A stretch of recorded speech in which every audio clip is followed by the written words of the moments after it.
Ես ճիշտ ասած իմ խոսքը կուզեի ավետարանով սկսվել, օրվա ավետարանով, որտեղ մեր Սուրբ Եկեղեցին մեզ այսօր Սուրբ Հովհաննես Առաքյալի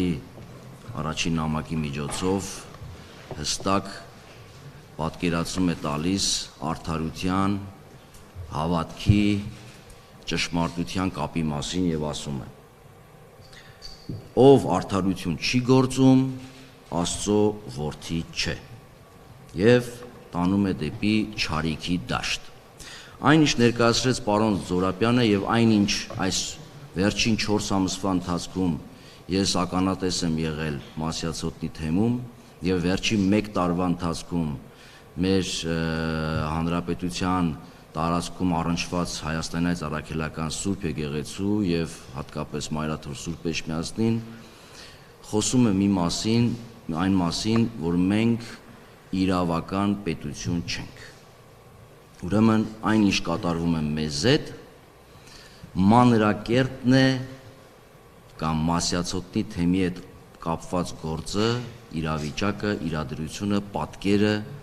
մանրակերտն է, թե մենք ինչպիսի երկրում ենք ապրում։ Մինչդեռ սահմանադրությամբ հռչակված է, որ մեր պետությունը իրավական պետություն է։ Ուրեմն ամեն ինչ սկսվեց Մասյացոտնի թեմի հետ կապված հունվար 10-ի Ամենայն Հայոց Հայրապետի տնօրինությամբ, երբ փոփոխություն տեղի ունեցավ թեմի առաջնորդի ուրեմն հարցում։ Երբ հայրապետական տնօրինությունը հռչակվեց, գործադիր իշխանության ղեկավարը անմիջապես արձագանքեց հրապարակային հայտարարելով, որ չի ճանաչում Ամենայն Հայոց Հայրապետի տնօրինությունը, որը առնչվում էր ընդամենը եկեղեցու ներքին կառավարման համակարգին։ Իհարկե ձայնակցեցին նաև իշխանության մյուս թևերը, հատկապես օրենսդիր մարմնում ներկայացված իշխանական падգամավորները եւ այսպես դիրքորոշում կեցվածք ձևավորվեց, որ Ամենայն Հայոց Հայրապետի տնօրինությունը չի ճանաչվում, չի ընդունվում։ Բայց այստեղ կանգ չառավ այս գործընթացը։ Սրան հետևեցին արդեն գործնական քայլեր,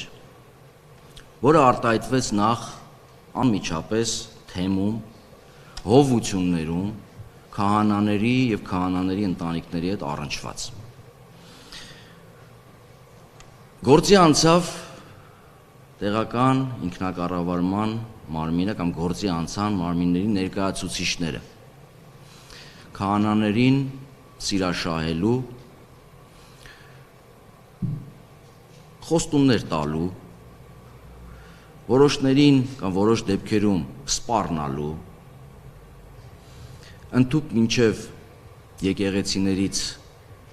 վտարելու, այսինքն մարդը հովիվա այսինչ հովությունում, տեղական ինքնակառավարման մարմնի ներկայացուցիչը, չգիտեմ ում անունից, իհարկե մենք գիտենք ում անունից, մոտենում են եւ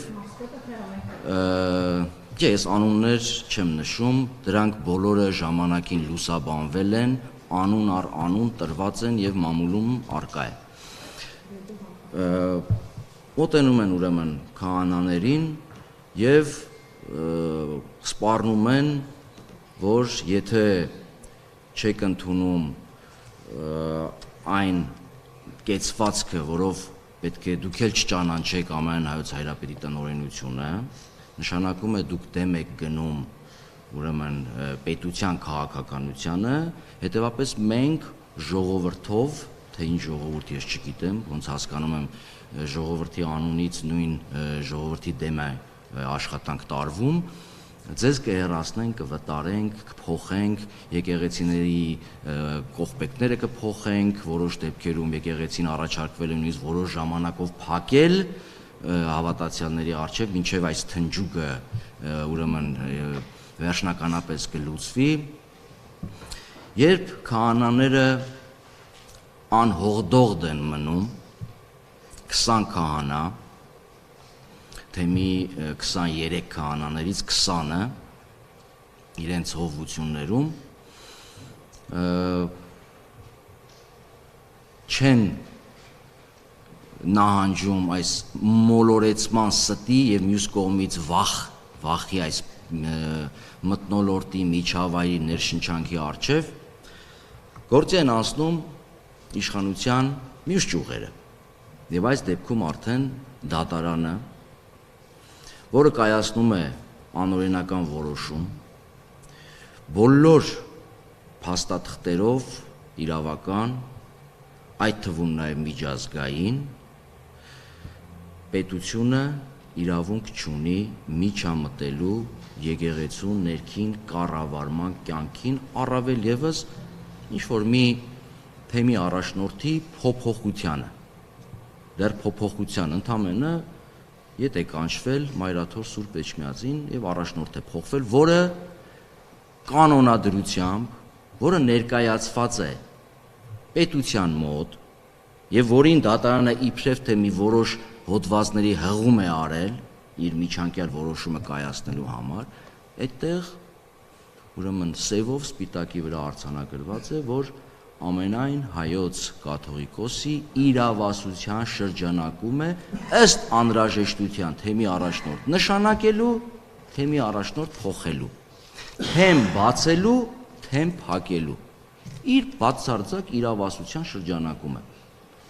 Հետևաբար կայացվում է դատական որոշում, ինչը որ պարոն Զուրաբյանը ներկայացրեց, եւ որի վրա իշխանության մյուս պետական ներողություն, պետական մյուս ճյուղերը փորձում են օրինականություն ստեղծել, վկայակոչելով դատարանի որոշումը։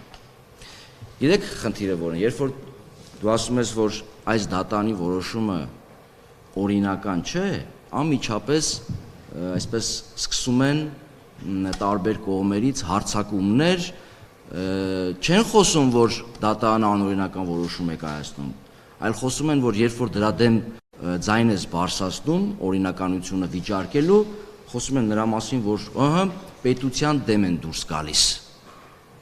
Ուրեմն իմ խորին համոզմամբ հակապետական քայլեր անում են այն մարդիկ կամ այն հաստատությունները, որոնք կատարում են հակասահմանադրական, հակաօրինական քայլեր եւ կատարում են քայլեր, գործողություններ, որոնք չեն բխում իրենց լիազորություններից եւ մյուս կողմից չեն կատարում իրենց իրական պարտականությունները։ Իմ խորին համոզմամբ սա է հակապետականը։ Սա է որ թուլացնում է պետությունը։